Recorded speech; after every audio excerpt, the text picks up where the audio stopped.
Hello दोस्तों, मेरा नाम है लोकेश चौधरी और मैं आपको आज बताने जा रहा हूँ chapter number 5 periodic classification of element, जो कि पार्ट नंबर 3 है। अब तक मैं पार्ट फर्स्ट और सेकंड बना चुका हूँ, वो आप मेरी यूट्यूब चैनल पर जाकर देख सकते हो। जो कि हमने पार्ट सेकंड में मंडली पीरियोडिक क्लासिफिकेशन यहाँ तक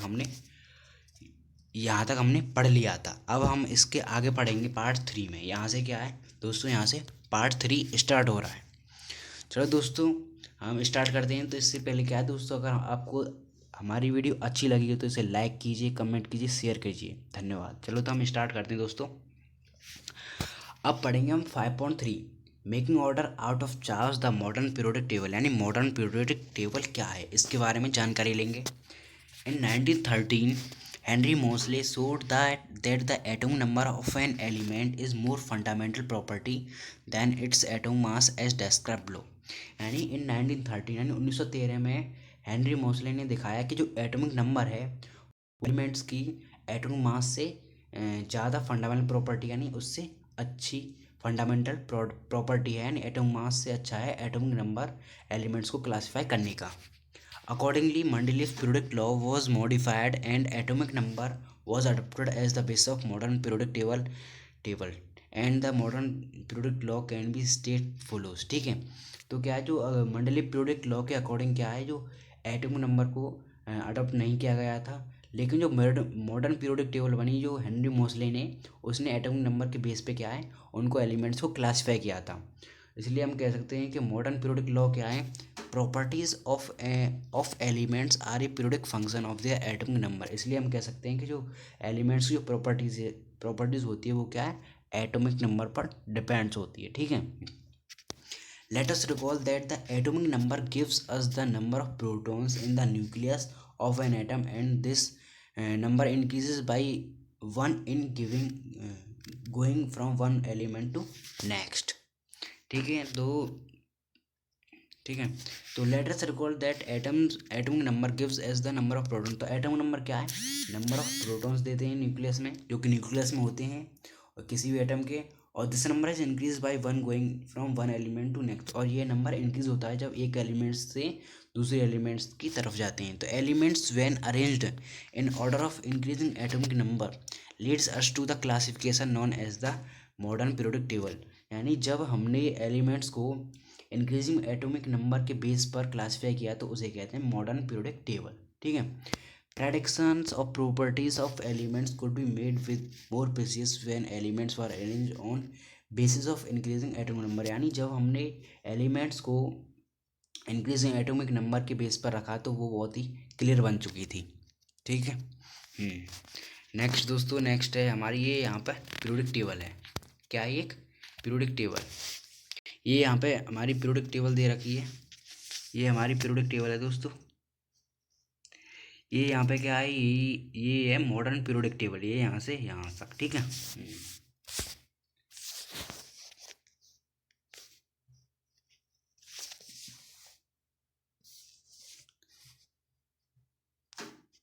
तो ये यहाँ से यहाँ तक क्या है, ये पीरियोडिक टेबल है हमारी। तो हम आगे बढ़ते हैं इसी में। तो हमने यहाँ तक पढ़ लिया, तो ये क्या है, हमारी एक मॉडर्न पीरियोडिक टेबल थी। अब हम आगे बढ़ते हैं और आगे क्या है। ठीक है, तो as we can see the modern periodic table takes care of 3 limitations of Mendeleev periodic table. तो हम अब कह सकते हैं कि जो मॉडर्न पीरियोडिक टेबल में क्या है, जो 3 लिमिटेशन थी मंडलीय पीरियोडिक की, वो सब क्या है, क्लियर हो गई थी, उनकी टेंशन खत्म हो गई थी। Anomalous position of hydrogen can be discussed after we see what are the basis on which the position of elements in the modern table depends. ठीक है, तो यानी उसमें मंडलीय पीरियोडिक टेबल में हाइड्रोजन की कोई पोजिशन निश्चित नहीं थी। तो इसमें क्या है, जो मॉडर्न पीरियोडिक टेबल में वह भी टेंशन है, यानी हाइड्रोजन को भी एक निश्चित डेफिनेट पोजीशन मिल गई थी। ठीक है, तो अब आगे देखते हैं और क्या है। तो पोजीशन ऑफ एलिमेंट्स क्या है, position of elements in the modern periodic table, यानी एलिमेंट्स की पोजीशन क्या है मॉडर्न पीरियोडिक टेबल में। The modern periodic table has vertical columns, 18 vertical columns known as group and 7 horizontal rows known as periods. यानी modern periodic table में 18 तो vertical columns हैं और जिन्हें कहते हैं हम ग्रुप्स, और 7 हॉरिजॉन्टल रोज हैं उन्हें कहते हैं पीरियड्स। आपने अभी अभी अभी देखा था उसको। Let us see what decide the placing of an elements in a certain group and period. ठीक है। तो और आगे क्या है इसमें देख लेते हैं। You will find that all these elements contain the same number of valence electrons। यानी हमने देखा है कि जो एलिमेंट्स हैं जो सेम नंबर में उनके क्या है, सेम वैलेंस इलेक्ट्रॉन है। Similarly you will find that the elements present in any one group have the same number of valence electron. यानी जो एलिमेंट्स एक सेम ग्रुप में है तो उनके क्या है, जो वैलेंस इलेक्ट्रॉन क्या है वो सेम है बिल्कुल। For example elements fluorine, chlorine belong to the 17 belong to the group 17। यानी जो फ्लोरीन और क्लोरीन जो कि ग्रुप 17 से बिलोंग करते हैं, ठीक है, उनके भी क्या है, उनके भी जो नंबर ऑफ इलेक्ट्रॉन्स हैं वो क्या है, इक्वल है। Hence we can say that groups in the periodic table signify are identical outer shell electronic configuration. इसलिए हम कह सकते हैं कि जो पीरियोडिक टेबल क्या है वो आउटर सेल्स इलेक्ट्रो कॉन्फ़िगरेशन को क्या है वो करती है, सिग्निफाई करती है। On the other hand the number of shells increasing as we go down the group. जैसे हम ग्रुप जो कि मान लो ये पीरियोडिक टेबल है, तो पीरियोडिक टेबल अगर नीचे की तरफ जाएंगे तो क्या है, जो नंबर ऑफ सेल्स वो क्या है, इंक्रीज होंगे। ठीक है। So there is a anomaly when it comes to the position of hydrogen because it can be placed either in group 1 और group 17 in the first period। ठीक है। यानी हम हाइड्रोजन को ग्रुप 1 में और 17 में किसी में भी रख सकते हैं। कैन यू से भाई, आप बता सकते हैं क्यों? चलो तो आगे पढ़ते हैं हम। You will find that these elements do not have the same number. तो हम उससे पहले इस एक्टिविटी को पढ़ लेते हैं। तो if you look at the long form of periodic table you will find that the elements lithium, beryllium, boron, carbon, nitrogen, oxygen, fluoride and neon are present in the second period, जो कि second period में present write down their electron configuration. ठीक है। Do this elements also contain the same number of valence electron? No, same number valence electron नहीं होंगे, क्योंकि अगर हम टेबल्स में ऊपर से नीचे की तरफ जाएंगे तो वो क्या इंक्रीज होगा। Do they contain the same number of shells? Yes. ठीक है। तो इसका आंसर हम आगे देखते हैं। ठीक है। You will find that these element do not have the same number of valence electron. ठीक है। तो हमने देखा है कि इन एलिमेंट्स का क्या same number of valence electron नहीं होगा, but they contain the same number of shells. लेकिन क्या है, इनमें सेम नंबर ऑफ सेल्स है, यानी एक ही सेल्स होगी जिनका वैलेंस इलेक्ट्रॉन सेम नहीं होगा। You also observe that the number of valence shell electron increases by 1 unit as the atomic number increases by 1 unit on moving from left to right in period. यानी हम observe करेंगे कि जो number of valence shell electrons हैं वो increase होंगे 1 unit van जब हम लेफ्ट टू राइट मूविंग करेंगे, यानी लेफ्ट टू राइट, यानी इधर से इधर। ठीक है। यानी लेफ्ट टू राइट अगर मूविंग करेंगे तो क्या है, जो वैलेंस इलेक्ट्रॉन है वो क्या है, इंक्रीज होंगे। ठीक है। इंक्रीज होंगे। और we can say that atoms of different elements with the same number of occupied shells are placed in the same period. ठीक है। और हम कह सकते हैं कि जो डिफरेंट एलिमेंट्स के जो एटम्स होते हैं वो क्या है, सेम नंबर की सेल्स में होते हैं। ठीक है। जैसे कि sodium, magnesium, aluminium, silicon, phosphorus, sulphur, chlorine and argon belong to the third period of the modern periodic table. तो ये सब एलिमेंट्स क्या हैं, थर्ड पीरियड के हैं। Since the electrons in the atoms of these elements are filled in K, L, M and M cells, तो इनके electrons क्या है, इन 3 सेल्स में भरे होंगे, K, L, M सेल्स में। ठीक है। Write the electronic configuration of this elements and confirm above statement. ठीक है। Each period marks a new electronic shell getting filled. तो ये यानी ईच पीरियड यानी सभी पीरियड्स में क्या है, ये सभी इलेक्ट्रॉनिक सेल फिल्ड हो जाएंगी। ठीक है। और आगे देखते हैं और क्या है। तो how many electrons are there in the first, second, third and fourth period, यानी कितने इलेक्ट्रॉन्स होंगे वो हम आगे देखते हैं। We can explain the number of electrons elements in this periods based on how electrons are filled into various shells. यानी जो नंबर ऑफ एलिमेंट्स है वो किस पर डिपेंड करती है कि कितने सेल्स में कितने इलेक्ट्रॉन्स हैं। ठीक है। You will study the details of this in higher classes, यानी हम इसकी हायर क्लासेस में इसकी स्टडी करेंगे। Recall that maximum number of electrons that can be accommodated in a cell depends on the formula 2n square where n is the number of the given cells from the nucleus। ठीक है। यानी हम जो जिसके electrons की maximum number वो होंगे तो उसी पे क्या है, उसका एक फॉर्मूला होता है 2n स्क्वायर। ठीक है। Where n is the number of given shell होता है। ठीक है। जैसे कि फॉर एग्जाम्पल के सेल में क्या है, पहली सेल है द 2, एन हो गई यहाँ पे पहली कौन सी, पहली 1 का स्क्वायर, तो 2, and the first period has 2 elements, ठीक है। तो फर्स्ट पीरियड में कितना 2 एलिमेंट्स होंगे। इसी प्रकार एल सेल में 2 सेल्स होती हैं, तो 2 का इंटू 2 का स्क्वायर 4, 4 2 8, तो hence the second period has the 8 elements, ठीक है। उसी प्रकार एम सेल में, तो एम सेल में क्या है कि 3 सेल्स होती हैं, तो 3 में क्या है 3 3 द 9, और 9 इंटू 2 तो 18, but the outermost shell can have only 8 electrons, ठीक है। लेकिन आउटरमोस्ट सेल में क्या है 8 इलेक्ट्रॉन्स होंगे। So the third period also has only 8 elements, तो इसलिए जो थर्ड एलिमेंट्स हैं पीरियड है उसमें भी क्या है 8 एलिमेंट्स होंगे, ठीक है।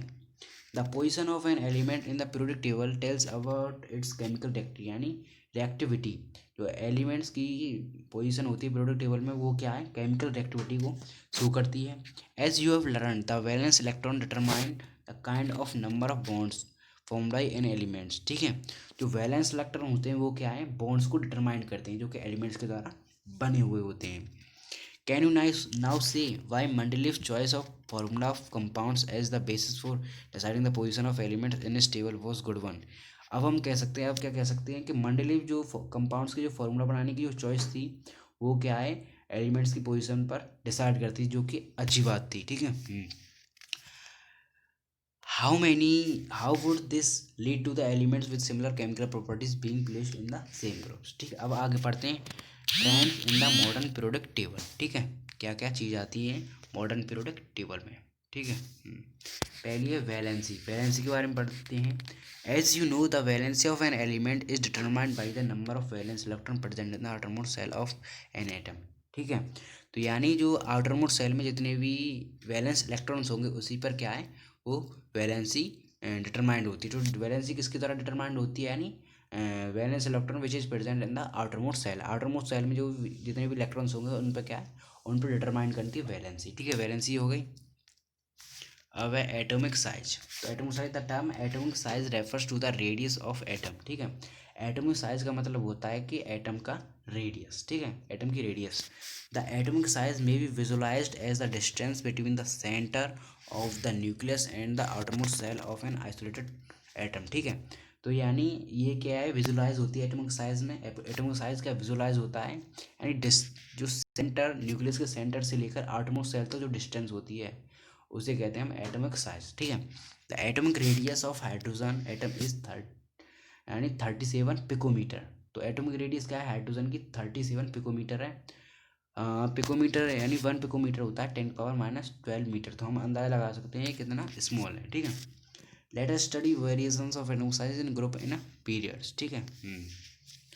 तो चलो हम और आगे बढ़ते हैं। You will see that atomic radius decreases in moving from left to right along a period, यानी अगर हम पीरियड में लेफ्ट से राइट की तरफ बढ़ेंगे तो क्या होगा वो एटॉमिक रेडियस क्या है डिक्रीज होगा, क्या होगा डिक्रीज होगा, क्या होगा डिक्रीज होगा। This is due to an increase in nuclear energy charge when which tends to pull the electrons closer to the nucleus and reduces the size of the atom, ठीक है। Atomic size इसलिए decrease होगा क्योंकि जब nuclear charge क्या है increase हो जाएगा, जिसकी वजह से क्या है जो इलेक्ट्रॉन्स जो न्यूक्लियस से दूर दूर फैले हुए हैं वो क्या है न्यूक्लियस के क्लोज में आ जाएंगे, जिससे क्या है जो जो साइज होता है एटम का वो क्या है रिड्यूस हो जाएगा, इसलिए क्या है जो एटॉमिक साइज है वो डिक्रीज हो जाएगा, ठीक है। तो you will see that the atomic size increase down the group, अगर हम पीरियोडिक टेबल में डाउन जाएंगे तो जो पीरियोडिक साइज होगा एटॉमिक साइज है वो क्या है इंक्रीज होगा। This is because new shells are being added as we go down the group, अगर हम नीचे की तरफ जाएंगे तो क्या है न्यू सेल्स ऐड होंगी, इसलिए एटॉमिक साइज क्या है इंक्रीज हो जाएगा, ये तो सब जानते हैं। This increase the distance between the outermost electrons and the nucleus so that the atomic size increasing in spite of increasing nucleus, ठीक है। तो इसकी वजह से क्या है जो डिस्टेंस होती है आटोमोस्ट इलेक्ट्रॉन्स की वो क्या है इंक्रीज हो जाएगी, जिसकी वजह से एटॉमिक साइज क्या है वो भी इंक्रीज होगा, ठीक है। अब पढ़ते हैं metallic and non metallic properties क्या क्या होती हैं, ठीक है। As we can see the metals like sodium and magnesium are towards the left hand side of the periodic table while the non-metals like sulfur and chlorine are found right hand side, ठीक है। यानी हम periodic table में देखा होगा कि जो metals होते हैं वो क्या है वो होते हैं लेफ्ट हैंड साइड की तरफ, और जो नॉन मेटल्स होते हैं वो कहाँ हैं, वो राइट हैंड साइड की तरफ होते हैं, ठीक है। In the middle we have silicon which is classified as a semi metal और metalloids because it exhibits some properties of both metals and non metals. और मिडल में क्या है, मिडल्स में होते हैं मेटलर्स। मेटलर्स वो होते हैं जिनमें मेटल्स और नॉन मेटल्स दोनों की प्रॉपर्टीज होती है, ठीक है। In the modern periodic table A zigzag line separates metals from non metals, ठीक है। और एक जिगजैग लाइन्स होती है वो क्या है, मेटल्स और नॉन मेटल्स दोनों से सेपरेट्स होते हैं, ठीक है। The border line elements boron, silicon, germanium, arsenic, antimony, tellurium and polonium are intermediate in properties are called metalloids और सेमी मेटल्स। ये क्या है, इनमें क्या है, दोनों की प्रॉपर्टीज होती हैं, मेटल्स और नॉन मेटल्स। कौन कौन से, boron, silicon, germanium, arsenic, antimony, tellurium and polonium, ठीक है। As you have seen in chapter 3, metals tend to lose electrons while forming bonds that this is they are electropositive in nature, ठीक है। तो हमने chapter 3 में देखा होगा कि जो मेटल्स होते हैं वो क्या है, इलेक्ट्रॉन को लूज करते हैं जब वो बॉन्ड्स बनाते हैं, ठीक है। इसलिए वो, क्योंकि वो इलेक्ट्रोपॉजिटिव होते हैं, नेचर में क्या है, इलेक्ट्रोपॉजिटिव होते हैं, ठीक है। As the effective nuclear charge acting on the valence shell electrons increase in across the period the tendency to lose electrons will decreases, ठीक है। यानी जब इफेक्टिव जो न्यूक्लियर चार्ज होगा, न्यूक्लियर चार्ज उस पर वैलेंस इलेक्ट्रॉन पर एक्टिंग करके क्या एक्ट करेगा, और इंक्रीजिंग जो इंक्रीज होगा वैलेंस इलेक्ट्रॉन्स, उससे क्या है, वो इलेक्ट्रॉन्स क्या है, लूज होंगे और डिक्रीज होंगे, ठीक है। Down the group the effective nuclear charge experienced by valence electrons is decreasing because the outermost electrons are farther away from the nucleus, ठीक है। अगर हम मान लो कि अगर हम डाउन द ग्रुप जाएंगे, कहाँ, डाउन द ग्रुप्स, ठीक है। डाउन द ग्रुप जाएंगे तो वो क्या है, जो आउटरमोस्ट है वो क्या है, डिक्रीज होगा, इलेक्ट्रॉन्स क्या डिक्रीज होंगे because the outermost electrons are farther, अब यानी दूर दूर हो जाएंगे। Therefore this can be lost easily, ये क्या है, आराम से इजीली लॉस्ट होते जाएंगे। Hence metallic character decrease across a period and increase down a group, ठीक है। एंड जो मेटालिक कैरेक्टर होते हैं वो क्या है, डिक्रीज होते हैं, और जब हम डाउन द ग्रुप होते हैं, डाउन द ग्रुप जाते हैं, उस जब क्या है, इंक्रीज होते हैं। Non metals on the other hand are electronegative, ठीक है। और नॉन मेटल्स, मेटल्स होते हैं इलेक्ट्रोपॉजिटिव, और नॉन मेटल्स होते हैं इलेक्ट्रोनेगेटिव, ठीक है। ध्यान रखने की बात हो कि जो मेटल्स होते हैं इलेक्ट्रोपॉजिटिव, और नॉन मेटल्स होते हैं electronegative. They tend to form bonds by gaining electrons, ठीक है। ये क्या है, बॉन्ड्स को गेनिंग इलेक्ट्रॉन्स लेकर बनाते हैं। तो मेटल्स को लूज करके इलेक्ट्रॉन्स बनाते हैं, ठीक है, और बॉन्ड्स बनाते हैं। और नॉन मेटल्स क्या है, इलेक्ट्रॉन को लेकर बॉन्ड्स बनाते हैं, ठीक है। तो as the trends in the electronegativity so non metals are found on right hand side of the periodic table towards the top. यानी नेगेटिविटी के कारण क्या है, जो नॉन मेटल्स होते हैं वो क्या है, राइट हैंड साइड की तरफ पाए जाते हैं। These trends also help us to predict the nature of oxides, ठीक है। इसकी वजह से क्या है, हमें ऑक्साइड का नेचर पता चलता है, फॉर्म्ड बाय द एलिमेंट्स, ठीक है, जो एलिमेंट्स के द्वारा फॉर्म्ड होता है। Because it is known to you that the oxides of metals are basic, इसलिए हमें पता चलता है कि जो मेटल्स ऑक्साइड्स होते हैं वो कहते हैं बेसिक, और जो नॉन मेटल्स होते हैं वो क्या है, एसिडिक, ठीक है। तो ये दोस्तों हमारा चैप्टर यहाँ से आज कंप्लीट हो गया पूरा चैप्टर। आज हमने ये पूरा चैप्टर कंप्लीट कर दिया जो कि पार्ट 3 है। अगर दोस्तों ये वीडियो आपको अच्छी लगी हो तो लाइक कीजिए, कमेंट कीजिए। अगर आपको और कोई दिक्कत हो तो मैं दूसरे चैप्टर की वीडियो जल्द ही अपलोड करूँगा। धन्यवाद।